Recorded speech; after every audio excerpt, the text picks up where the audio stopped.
कौन बनेगा क्विजपति, ज्ञान बढ़ाओ पुरस्कार पाओ, इस कार्यक्रम में आज प्रतिभागी के रूप में जितेंद्र कुमार जी हैं। जितेंद्र कुमार पूरे लॉकडाउन में जब हम निरंतर टेस्ट ले रहे थे, हर टेस्ट को बहुत सीरियसली ये ज्वाइन किए। सारे टेस्ट में इनका परफॉर्मेंस बहुत अच्छा रहा। अभी जो लगातार टेस्ट हो रहे हैं, सारे टेस्ट में जितेंद्र कुमार 90% से अधिक मार्क्स ला रहे हैं। चलिए आज हम लोग एक ऐसे ही प्रतिभावान छात्र जितेंद्र कुमार से मिलते हैं। कुछ प्रश्न जितेंद्र जी हम आपसे करेंगे, उसके ऑप्शन भी दिए जाएंगे। सारे ऑप्शन को बहुत ध्यान से आपको सुनना है और उसका जवाब देना है। प्रश्न पूछा जाए। पहले ये बताइए कि इकोनॉमिक्स आप दिन भर में कितना घंटा पढ़ते हैं? पूरे दिन भर जो सेल्फ स्टडी आप करते हैं उसमें इकोनॉमिक्स को कितना समय देते हैं? जितेंद्र जी 2 घंटा प्रतिदिन अर्थशास्त्र पढ़ते हैं। ये 12वीं के छात्र हैं, इन्हें 5 विषय पढ़ना है और 5 विषय में अर्थशास्त्र के प्रति इनका 2 घंटा का समर्पण है। 2 घंटा ये मेहनत करते हैं।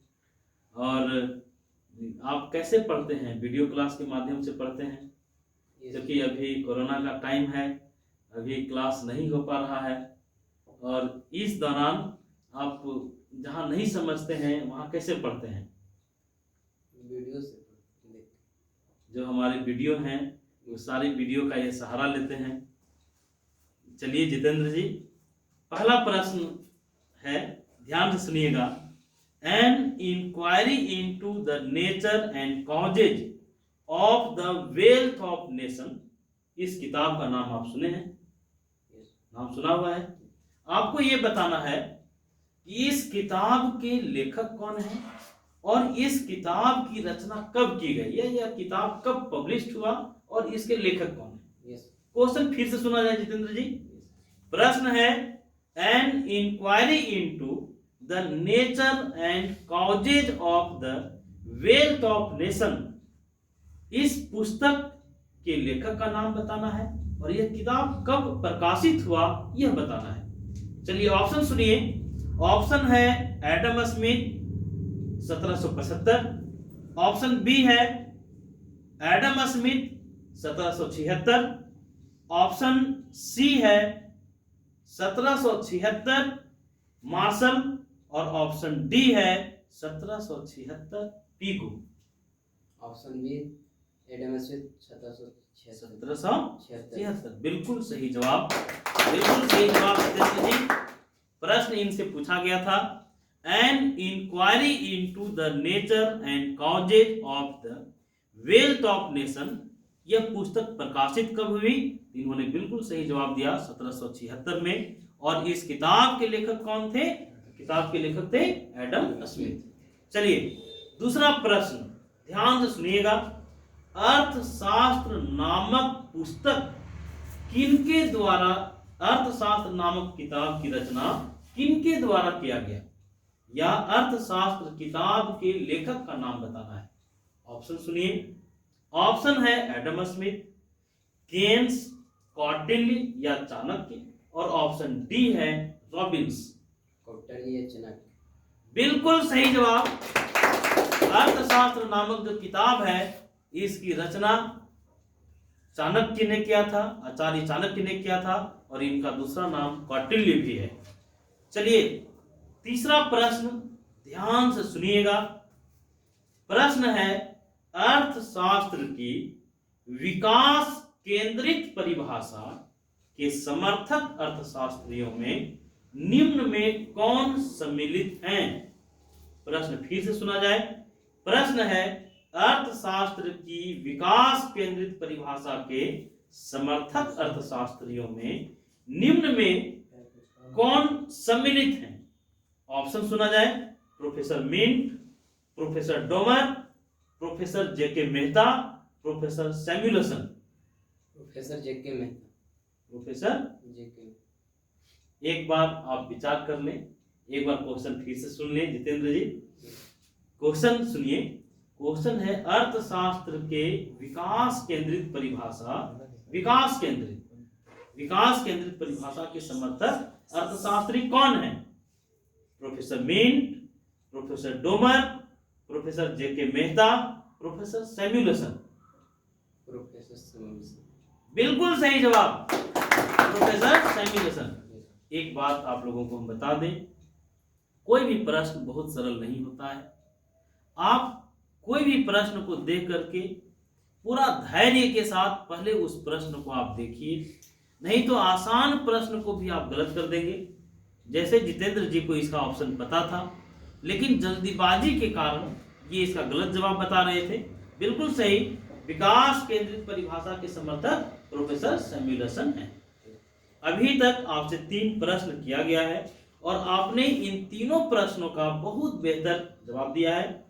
चलिए अगला प्रश्न, चौथा प्रश्न सुना जाए।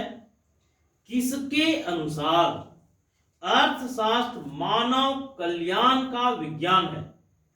फिर से सुनिएगा, किसके अनुसार अर्थशास्त्र मानव कल्याण का विज्ञान है? ऑप्शन सुना जाए। Marshall, Samuelson, Adam Smith, J S. Mill. Marshall. बिल्कुल सही जवाब जितेंद्र जी। आप बहुत आत्मविश्वास के साथ जितने भी प्रश्न हैं सारे प्रश्नों का जवाब दे रहे हैं। और आप तमाम सभी छात्र छात्राओं को हम बताएं कि जो भी बच्चे लगातार टेस्ट दे रहे हैं, जो भी बच्चे लगातार टेस्ट का हिस्सा बन रहे हैं, सारे बच्चे ऑब्जेक्टिव प्रश्नों पर कमांड करते जा रहे हैं। ऑब्जेक्टिव प्रश्नों पर बच्चों का अधिकार लगातार बनता जा रहा है। चलिए जितेंद्र जी, अगला प्रश्न 5वां प्रश्न होगा। 5वां प्रश्न को ध्यान से सुनिएगा। अर्थशास्त्र के किस परिभाषा के कारण अर्थशास्त्र को घृणित विज्ञान कहा गया, घृणित विज्ञान कहकर आलोचना की गई?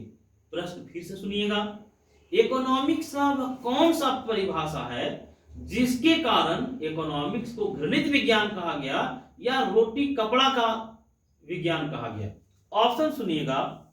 अर्थशास्त्र कल्याण का अध्ययन है, अर्थशास्त्र सीमितता का अध्ययन है, अर्थशास्त्र वृद्धि का अध्ययन है, अर्थशास्त्र धन का अध्ययन है। अर्थशास्त्र धन का अध्ययन। बिल्कुल सही जवाब। आप सभी लोगों को पता है कि इकोनॉमिक्स का यह डिफिनेशन कि अर्थशास्त्र धन का विज्ञान है, एडम स्मिथ ने दिया था और इसके कारण अर्थशास्त्र की कटु आलोचना भी की गई। चलिए 6ठा प्रश्न, आपसे कुल 9 प्रश्न पूछे जाएंगे जितेंद्र जी। 6 प्रश्न पूछे गए हैं और 6 में 6 प्रश्न का जवाब आपने बिल्कुल सही दिया है। 7वां प्रश्न सुनिए। 7वां प्रश्न है प्रिंसिपल ऑफ इकोनॉमिक्स। एक किताब है, इस किताब का प्रकाशन कब हुआ और इसके लेखक कौन है ये बताना है। प्रश्न फिर से सुना जाए।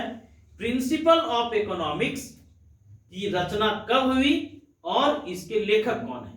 ऑप्शन सुनिए।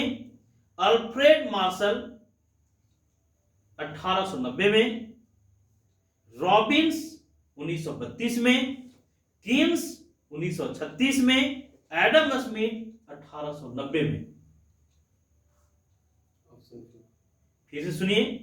सबसे पहले प्रश्न आप सुन लीजिए। प्रिंसिपल ऑफ इकोनॉमिक्स इस किताब की रचना कब और किसके द्वारा किया गया? ऑप्शन है मार्शल द्वारा 1890 में, रॉबिन्स द्वारा 1932 में, कीन्स द्वारा 1936 में, एडम स्मिथ द्वारा 1890 में। मार्शल द्वारा 1890 में। बिल्कुल सही जवाब। प्रिंसिपल ऑफ इकोनॉमिक्स नामक किताब की रचना मार्शल महोदय ने किया था और 1890 में किया था। अगला प्रश्न ध्यान से सुनिएगा। Nature and significance of economics. प्रश्न फिर से सुना जाए। Nature and significance of economic science के लेखक कौन है और यह कब पब्लिश हुआ? फिर से सुना जाए।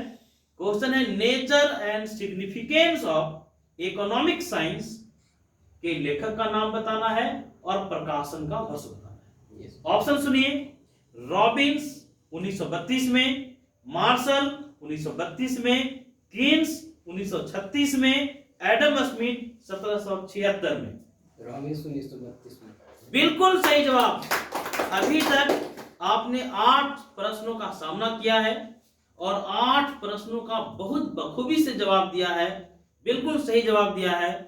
Nature and significance of economic science ये रॉबिन्स द्वारा लिखी गई किताब है और यह किताब 1932 में प्रकाशित हुआ था। आपके जानकारी के लिए हम बता दें, इसी किताब में रॉबिन्स ने अर्थशास्त्र को चयन का विज्ञान कहा था। चलिए 9वां प्रश्न और अंतिम प्रश्न ध्यान से सुनिएगा। Foundation of economic analysis, foundation of economic analysis किनकी रचना है? फाउंडेशन ऑफ इकोनॉमिक एनालिसिस किताब के लेखक का नाम आपको बताना है। ऑप्शन सुना जाए, Samuelson, Marshall, Keynes, Pigou.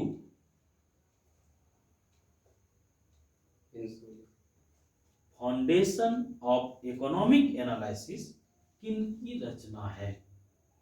Option है Samuelson, Marshall, Keynes, Pigou. Samuelson. बिल्कुल सही जवाब। बिल्कुल आपने शानदार तरीके से जो 9 प्रश्न आपसे किए गए, 9 प्रश्नों का आपने बहुत बेहतर जवाब दिया। फाउंडेशन ऑफ इकोनॉमिक एनालिसिस किताब की रचना सैमुएल्सन महोदय ने किया था। और एक जानकारी आप लोगों को दे दें, अर्थशास्त्र को विकास का विज्ञान सैमुएल्सन ने कहा था और इसी किताब में उल्लेख था कि अर्थशास्त्र विकास का विज्ञान है। जितेंद्र जी, हम आपके उज्जवल भविष्य की कामना करते हैं। आप 9 प्रश्नों का सामना किए और बखूबी 9 में 9 प्रश्नों का सही जवाब दिए। इसी तरह से आप निरंतर पढ़िए।